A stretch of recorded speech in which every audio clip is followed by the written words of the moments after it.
Let's buy पैसा।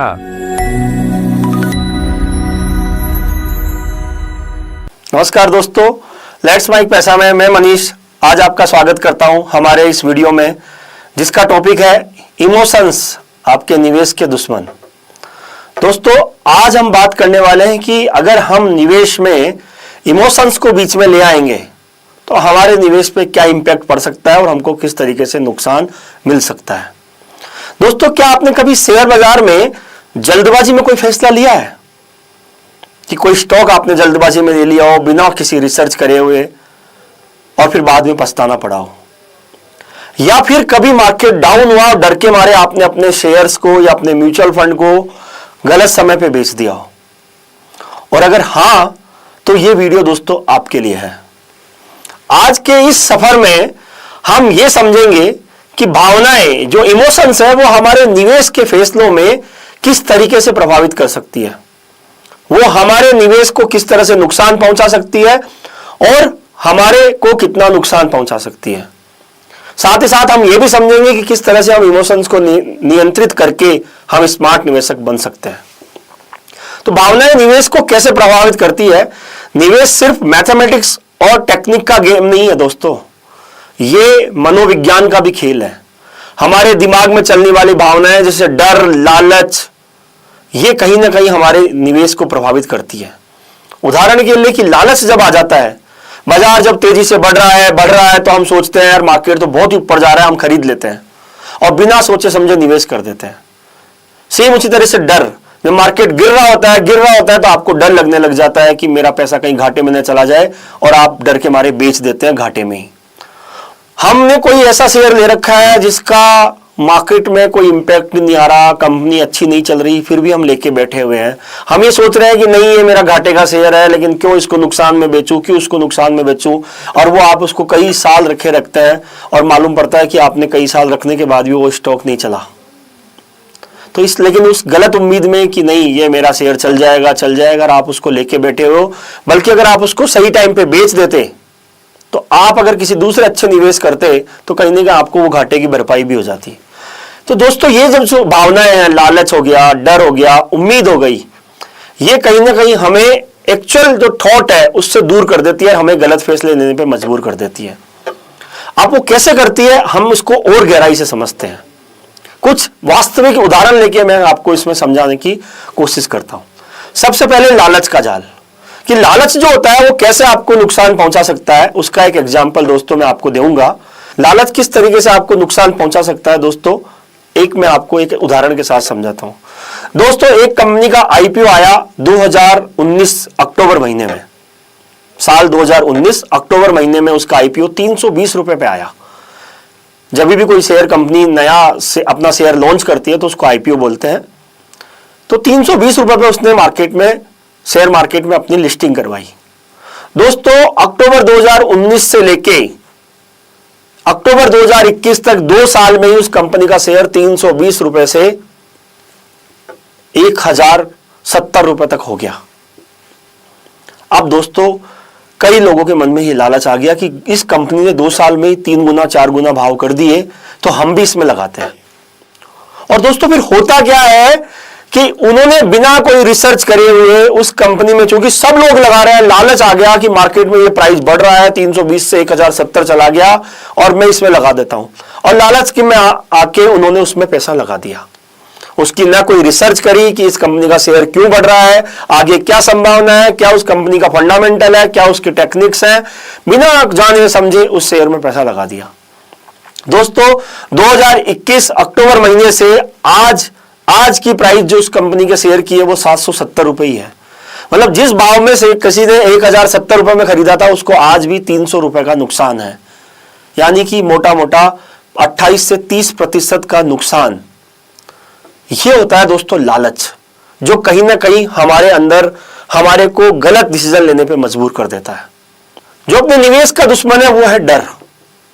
दोस्तों, कई बार आपने किसी अच्छी कंपनी का शेयर ले लिया। मैं एग्जांपल देता हूं आपको कोरोना के समय का, 2020, 2018-19 में आपने पैसा लगाया 10 साल के टारगेट के साथ कि मेरे को 10 साल के बाद पैसा निकालना है।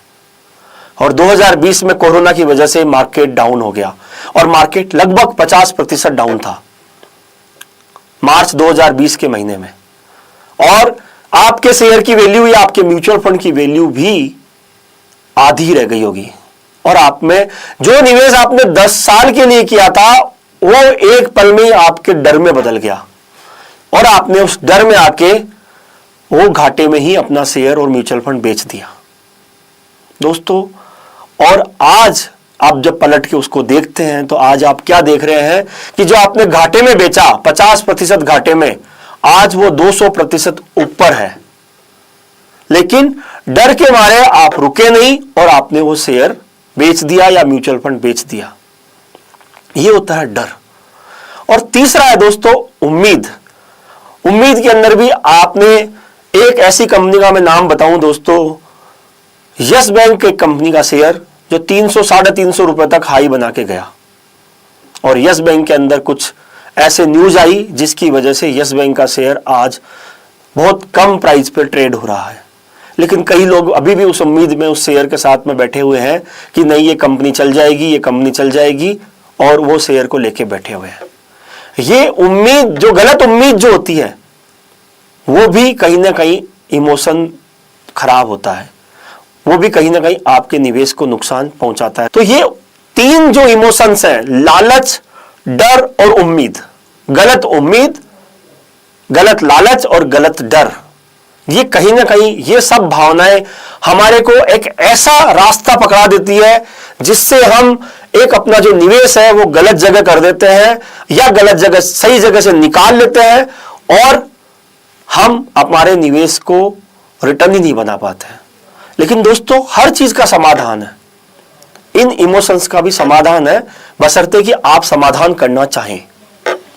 तो दोस्तों अब समाधान यह है कि हम इन निवेश के जो भावनाएं हैं इनको नियंत्रित कैसे कर सकते हैं और कैसे एक स्मार्ट निवेशक बन सकते हैं।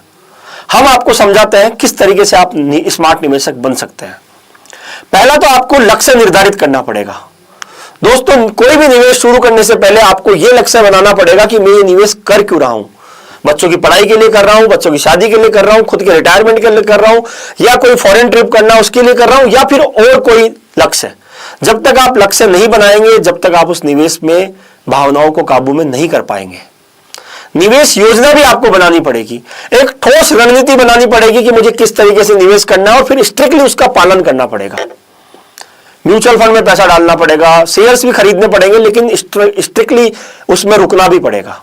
डाइवर्सिफिकेशन भी आपको कहीं ना कहीं करना पड़ेगा। दोस्तों आपने सारा का सारा पैसा म्यूचुअल फंड में ही लगा दिया या सारा का सारा पैसा शेयर्स में लगा दिया, सारा का सारा पैसा प्रॉपर्टी में ही लगा दिया, तो दोस्तों कहीं ना कहीं इन इमोशंस की वजह से ही आपने ऐसा किया। सारा का सारा पैसा शेयर्स में लगा दिया तो आपके मन में कहीं ना कहीं लालच था कि यार शेयर्स अच्छे बढ़ते हैं। और दूसरा दोस्तों आजकल तो नई ट्रेंड में आ रहा है क्रिप्टो, आजकल लोगों को उसका भी लालच है। लालच के मारे वो सारा का सारा पैसा क्रिप्टो में लगा देते हैं और वो कहीं ना कहीं नुकसान पा जाते हैं। दोस्तों तीनों इमोशंस को कंट्रोल करने के लिए आपको कहीं ना कहीं अपने निवेश को डाइवर्सिफाइड करना पड़ेगा। आपको अपना पैसा mutual fund, shares, bonds, capital market, property, gold, इन सब में लगाना पड़ेगा। लेकिन वो कब लग सकता है? जब आप निवेश लक्ष्य बनाएंगे और योजना बना के निवेश करेंगे।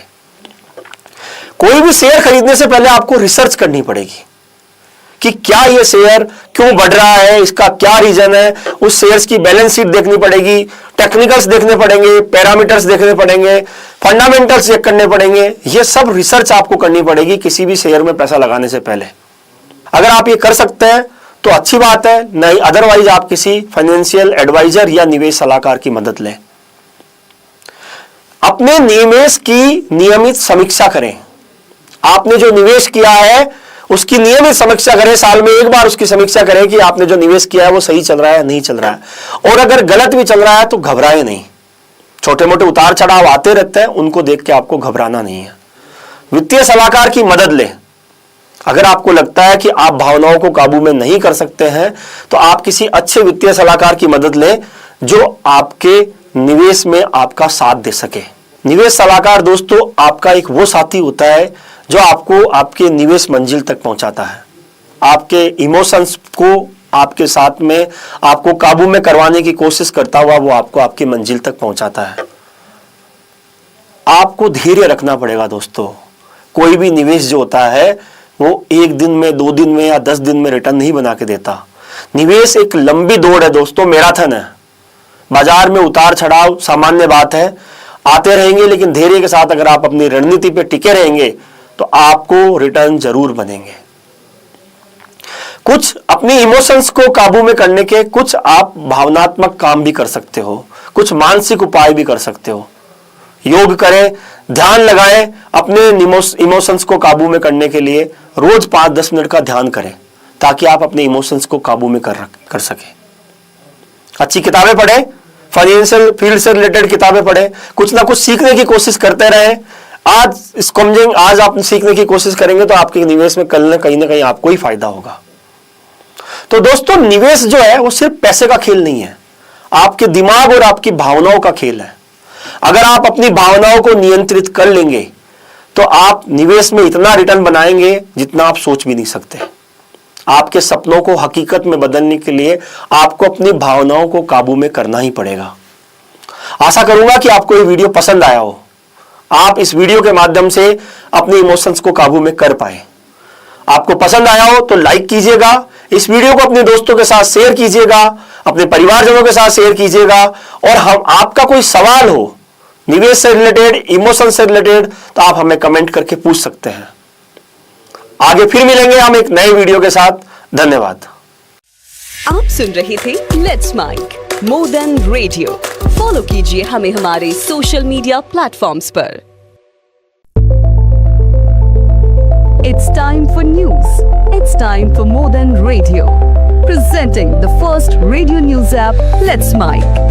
Let's Mic, a news-based app on your phone where you get to watch and listen news, talk shows, interviews, radio show podcasts. On Let's Mic, you get all relevant information of TV, print, radio, podcast, and digital. Let's Mic talks about every segment of life.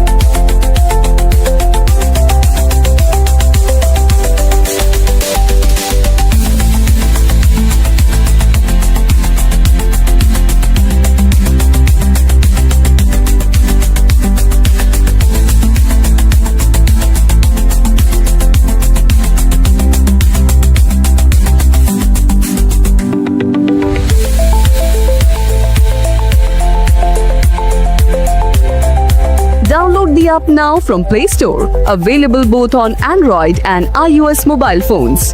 Follow us on YouTube, Instagram, Twitter, LinkedIn, Facebook, Telegram, WhatsApp, Snapchat. Let's talk, let's connect, and let's mic.